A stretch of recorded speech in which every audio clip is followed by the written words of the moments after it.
Lighting is one of the most important aspects of a render. It can make or break it. And in this video, I'm going to show you how we can dial in some nice reflections, create some interesting lighting for this very reflective fishbowl scene. So what we're going to do is we're first going to want to see what our lighting looks like. So what we're going to do first is go to our Start IPR, and this is going to activate our interactive preview render. So we can actually do a preview render within our viewport here, and you can see there it goes, just updated right there. And so you can go and you can orbit around, move all around, and that's just going to update pretty quickly there. So right now there's no lighting in our scene, so what we can do is we can add a light. And you're going to find all of your lights right here. So if I click and hold, you can see all the different types of lighting that you can create. Now most of the time I'm going to use a area light, which is the typical kind of lighting setup that you would use in, say, studio photography. You would have like a softbox or something like that. So let's add our area light. And then you can immediately see that the default lighting's gone and the only light source is this singular light here. So if I go and I move this around, you can see if I rotate this by hitting R and then hitting the E key for the move tool, you can see I can interactively move this light around, and it looks like a very scary kind of scene because we have this very dramatic, contrasty lighting. So if I go to my 4-up view here, you can see that my light in relation to the objects here is pretty small. So what I can do is in the area light, I can either adjust the size here, or I can just drag these handles here and make this a little bit bigger. I can also go over to here and change the softbox shape. So again, in real world studio photography, you can have rounded rectangular, disc, all that type of stuff. And for the type of object we have here, I think a rounder type of light is going to work better to accentuate the curves, because with the rectangle we got all these like kind of harsh corners and stuff like that. It just looks kind of odd. So I'm going to use a disc and we can make this pretty skinny. Now we are going to use a few different lights, so we don't need to dial in this one and make this render look perfect just with this one light. That's usually not how studio photography works or studio lighting works. So we're just going to go and we're going to use this to kind of accentuate the curves of our fishbowl here. So what I want to do is kind of like paint with reflections here and kind of have this light just catch the edge and create a nice reflection here that shows off the curve here. Now again, we have this very high contrast, intense lighting. So what we're going to do is go to our area light and we can either bring down the intensity like so, or we can bring down the exposure. And it's kind of doing the similar thing, but this is kind of measured in like stops, like photography stops. So I'm going to bring things down using the exposure. You can also change the kind of color here, so you can add a little bit of a tint. One tip for you is that no light source in the real world is perfectly white, except for fluorescent man-made lights. So unless you want something to look super sterile, definitely add a little bit of hue to your lights just to make it a little bit more realistic. So I'll just pump in a little bit of blue. And you can see that our light's intersecting our floor here. So I'm just going to move this up so we don't get that kind of weird intersection there.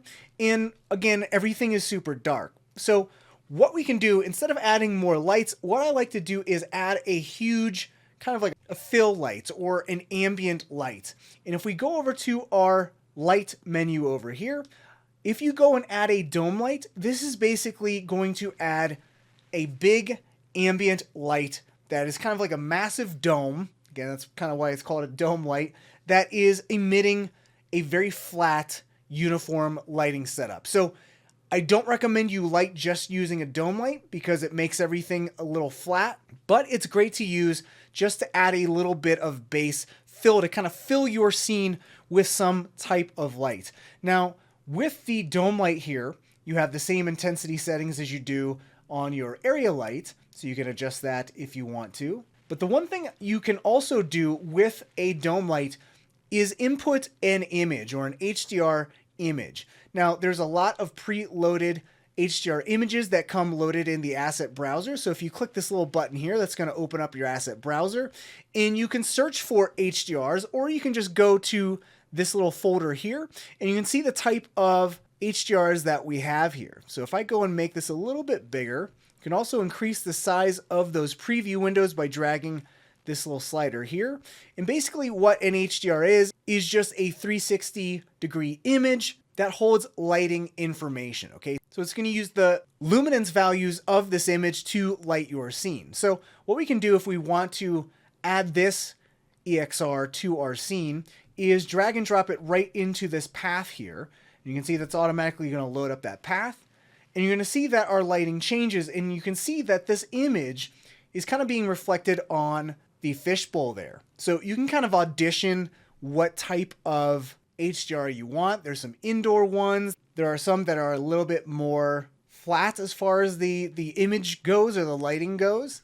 So you can kind of play around with what you want. And again, because this is a reflective bowl, really what this bowl is going to look like is going to be dependent on the objects that fill up the environment, whether that be lights or objects or an HDR image. So you can see if I put in this little outdoor scene, and if I increase the exposure here, you can kind of see the trees and the sky reflected in that bowl. And let's make this full screen so you can see it a little bit better. So yeah, you can kind of see that skyline. Now I think what I want to do is I'm just going to go with this HDR Studio Light 2. And you can see that's a little bit brighter. So I'm going to bring down the exposure there. Another cool thing too is you can kind of rotate this image. So if you adjust this rotate on horizon, it's going to rotate that HDR image, and you can kind of get different looks depending on where the bright spots are kind of rotated in your environment here.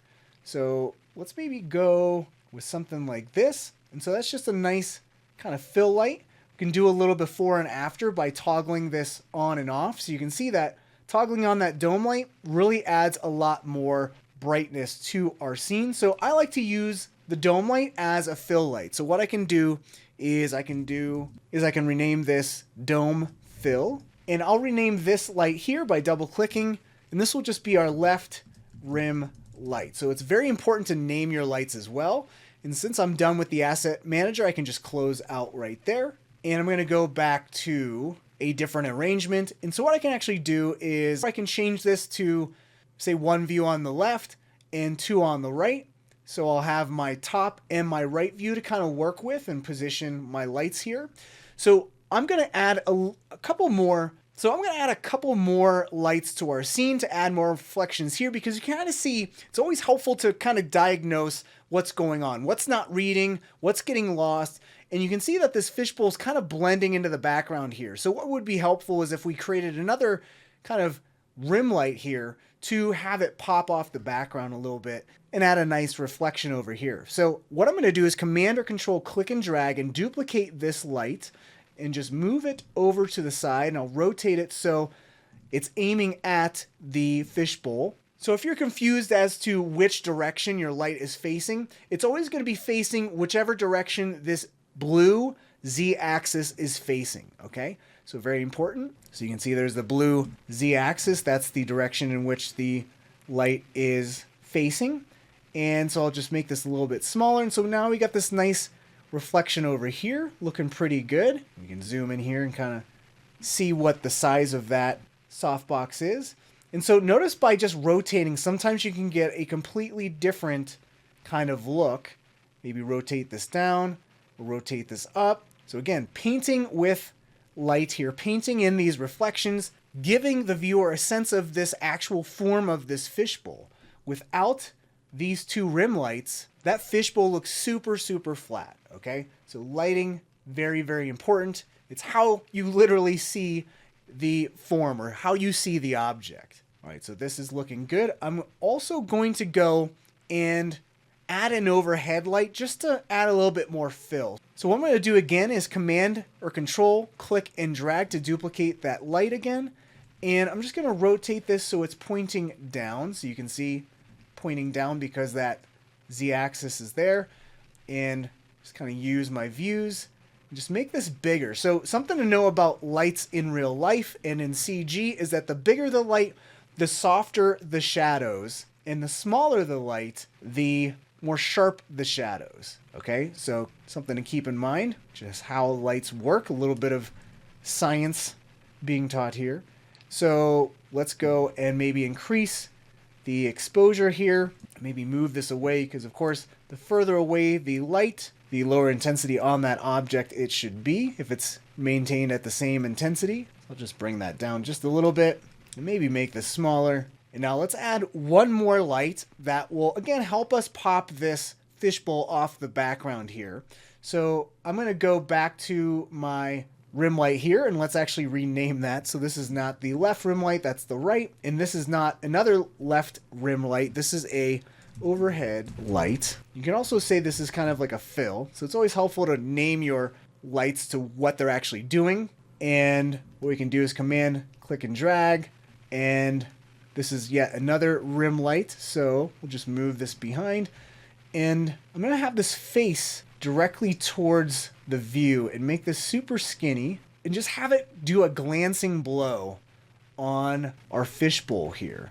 So you can see where this is kind of positioned. So you can have it facing maybe towards a little bit. And that's looking pretty good, I think. I think the only thing I'm going to do is just back off on the exposure there so it's not overexposed. The one thing you don't want is very bright spots in your image. You can notice that's kind of drawing your attention, and especially when it's your light's intersecting the ground. But what you don't want to do is have a super bright section of your image that draws the eye away from the main subject, which would be our little crab friend here. So again, we're just going to make sure that's not overexposed. Bring that down a little bit. And now with more lights in our scene, we can kind of diagnose like what's working here, what can we improve, what lights do we need to either bring up or down or move around. And so I would think overall this is still a little bit dark, so maybe we can go to our fill and adjust the exposure here just to brighten everything up. Not that much though.